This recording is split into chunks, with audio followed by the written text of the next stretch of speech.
Bueno, buenos días. También quería manifestar mi agradecimiento por poder compartir este espacio con ustedes. Y lo primero que tenía para contarles era una novedad, una primicia.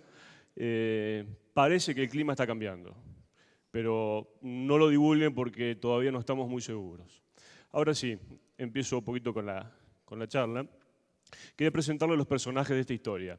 Juan es un productor agropecuario del sur de la provincia de Córdoba que, con el avance de la frontera agrícola, vio que su tierra subía de valor. Al ver que su tierra tenía otro costo de oportunidad, pensó que la ganadería tenía que ir a otra parte, a otro lugar. Entonces Juan, después de evaluar distintas alternativas, pensó en el norte. Bueno, se asesoró primero conseguir tierra que tenga títulos, que tenga agua, rolar, sembrar gatón, tratar de armar un rodeo 3/8 adaptado a la zona porque mi vaca británica del sur no la puedo llevar, y en eso estaba. El otro personaje es Pedro. Pedro es un agricultor expansivo. Le fue bien con la soja, con la directa, después de la devaluación, y quería agrandar su negocio. Pero en la pampa húmeda no había tierra disponible al lado, y la que había era muy cara. Entonces Pedro también pensó en venir al norte. Las estrategias definidas por Juan y por Pedro fueron estas: ganadería de cría, modelo simple, baja renta, bajo riesgo; agricultura, siembra directa, contrato, servicios contratados; ¿sí? Alta renta, un poco más de riesgo. Sistemas simples. Entonces Juan armó su sistema, logró el gatón, armó su rodeo. De repente se encontró que tenía un rodeo espectacular, todas las vacas gordas, 85% de destete, 200 kilos promedio, era un genio. Y por otro lado, Pedro empezó con esto que decía Rodolfo, desmontó, estabilizó los suelos, empezó a armar la rotación, siembra directa, rotación soja-maíz, y parecía que era un nuevo amanecer en el norte. Se venía una nueva era, cambió todo, ¿sí? Quimilí pasó a ser Pergamino. Es más, Pedro le dijo a Juan: che, Juan, andá sacando las vacas de acá porque esto es agrícola, ¿no? Y pasó esto. Llegó la primer seca. Los gatos de Juan se transformaron en eso. Las vacas empezaron a adelgazar, hubo que empezar a hacer destete cada vez más anticipado, se gastaba más plata, se corría, ¿sí? Cada vez el sistema era menos rentable. A Pedro no le fue mejor. Las malezas se hicieron cada vez más duras, los cultivos no los lograba, la cobertura desapareció, los suelos se pusieron duros, ¿sí? Y Juan la pasó mal, Pedro tuvo un par de años de quebranto. Se dieron cuenta que la realidad era esa. Sus sistemas tenían más riesgo y menos renta. ¿Qué pasó? ¿Qué pasó? ¿Se acuerdan que yo le dije que el clima estaba cambiando? No sé por qué sale así, pero el tema era que cambia todo el tiempo. Y eso se llama variabilidad. Lo que quería contarles: casi toda la comunidad científica global está de acuerdo en con que esa ha sido la marcha en azul de la temperatura y en rojo del dióxido de carbono de la Tierra en los últimos 500.000 años. Hay ciclos, hay ciclos. Y esto mucho antes de que apareciera el hombre en África, en Europa o en América.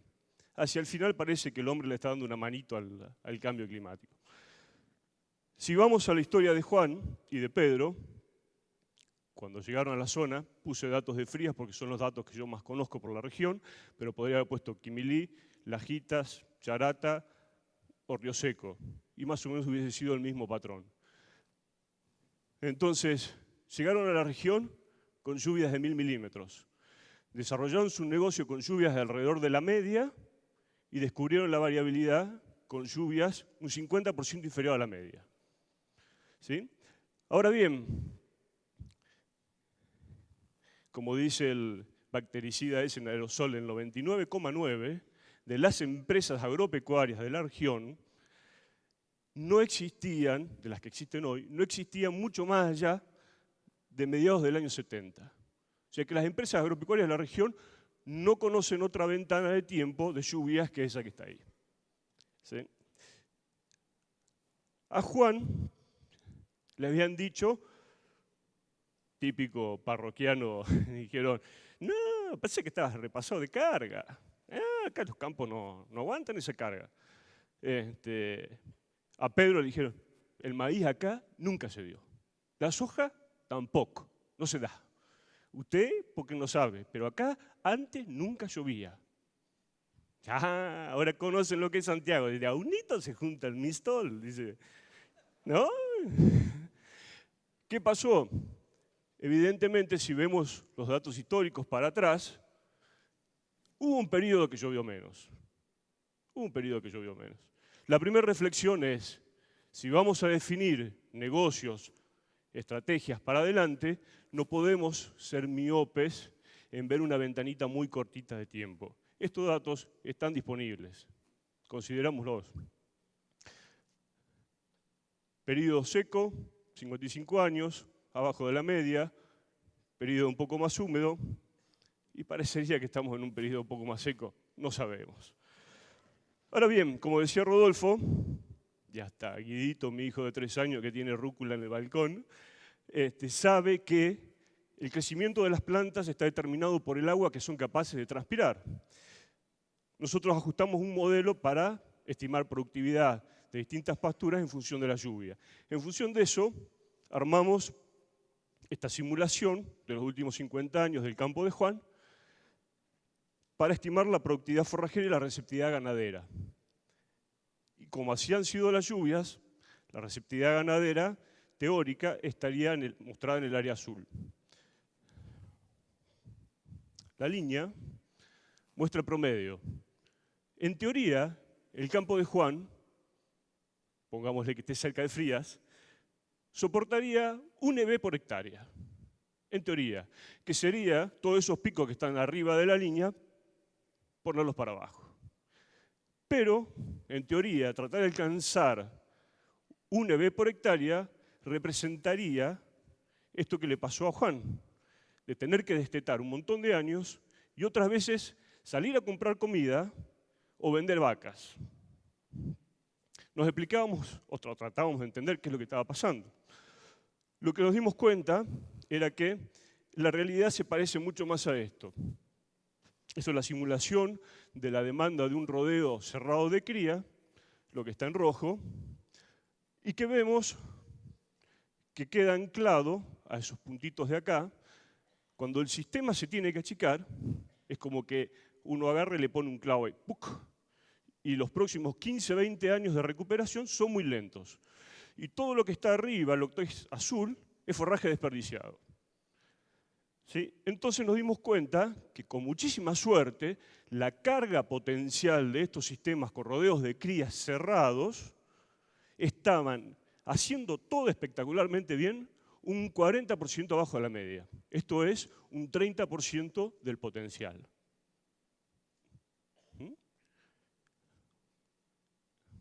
A ese efecto le llamamos retardo ganadero, carryover, inercia. Puse los 3 porque, bueno, al principio siempre era el mismo chiste. Cuando pusimos retardo parecía que los agricultores que tenían resultados y los ganaderos parecía que no aprovechaban nunca los años buenos. Decían, pasa que ustedes son retardados. Entonces, a Juan le habían dicho, tenés que bajar la carga. Tenés que bajar la carga. Estos sistemas no dan. Entonces con Juan empezamos a ver cuál era la carga mínima que tenía que tener ese sistema para pagar sus costos, el punto de equilibrio. Determinamos que eran 750 vacas. Entonces, 750 vacas seguía teniendo un 10% de riesgo. O sea, aún con la carga para llegar al punto de equilibrio de la empresa en la cual no se gana plata, 1 de cada 10 años no le alcanza el pasto. No le alcanza el pasto. Y lo peor de todo es que 9 de cada 10 le sobra mucho. El sistema no funcionó, no hay forma. Entonces, el clima es muy variable, los pronósticos perfectos no existen, no podemos anticiparnos, no podemos comprar Hacienda en función de lo que diga tal o cual meteorólogo de lo que va a pasar. No existe esa información. La pregunta es, ¿qué hacemos? No somos muy brillantes, pero se nos ocurrió una idea. Si esto es muy variable, los sistemas tienen que ser flexibles. No nos queda otra. ¿Qué es lo que pensamos? Para el caso de Juan, una carga base con el rodeo de cría que minimice el riesgo, con el cual obviamente el negocio se achica, pero a esa carga base agregar la retención de la recría y otros negocios que permitan capturar por lo menos algo del excedente forrajero de los años buenos. Evidentemente, esa recría pastoril, ese retener los terneros, representa entre un 0 y un 45% más de carga dependiendo cuánto tiempo se retenga. Ahora, la variabilidad es de hasta un orden de magnitud, con lo cual con eso no atajamos mucho. Los excedentes de pasto deberían ser transformados en reservas, deberían servir para aportar materia orgánica al suelo, para aportar cobertura, deberían servir para generar cosecha de semillas. Pero no mucho más. Y el modelo pastoril se termina ahí. Pero yo les había contado que teníamos otro personaje que se llamaba Pedro. Entonces, Pedro no tiene problema del carryover, no tiene problema del retardo. Pedro hace todas las cosas bien, siembra, llueve y cosecha. Hace todas las cosas bien, siembra, no llueve y no cosecha. La curva de Pedro copia perfectamente la curva de lluvias. El problema de Pedro es que si tiene 2 años malos, seguidos, por cosecha o por precios, queda fuera del sistema.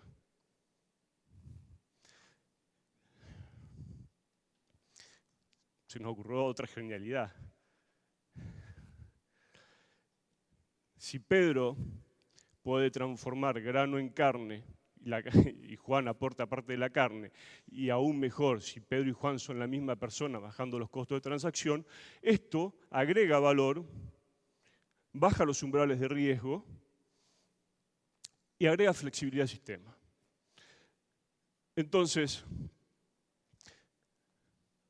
básicamente, lo que estamos empezando a implementar sería esto. O sea, de esa situación en la que quedaron Pedro y Juan, al bajar la carga con la cría, se achica el negocio, baja el umbral de riesgo, aumenta la renta de ese negocio. Los años buenos, facturamos un poquito más con la recría. Si tenemos la posibilidad del corral, tenemos la flexibilidad, si el presupuesto forrajero se pone complicado, esa recría, mandarla al corral. Y si a su vez tenemos la agricultura asociada con la ganadería, tenemos la posibilidad, hoy sería casi 4-1 la renta del maíz pasado por adentro de un novillo que venderlo a puerto en esta región, ¿sí? Y este sistema se agranda para allá, los años buenos, y se achicaría para acá. Los excedentes, los años muy buenos, la única forma de capturarlos es teniendo agricultura. O sea, la agricultura es absolutamente flexible. Es la que va a poner ese plus. Si hay un año muy bueno, va a generar excedentes para vender.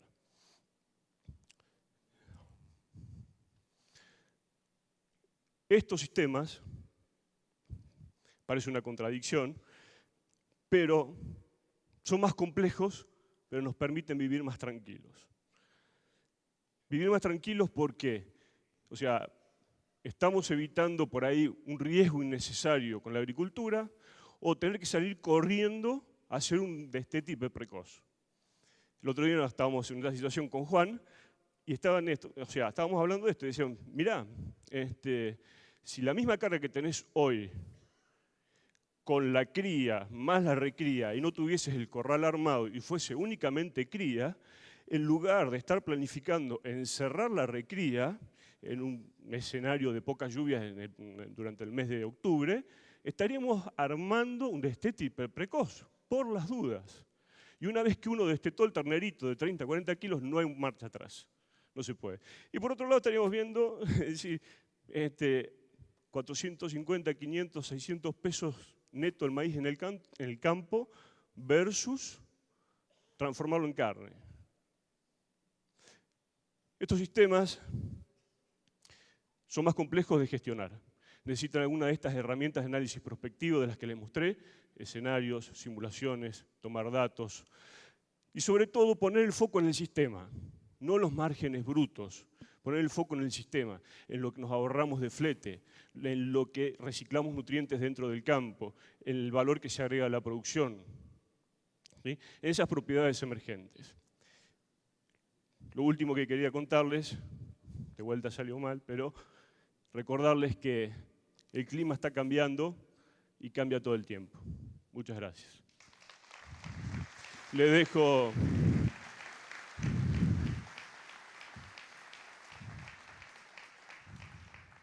Quería invitarlo, este es el bloque de las cabezas brillantes, así que a Sergio Ward, que nos va a hablar de maíz.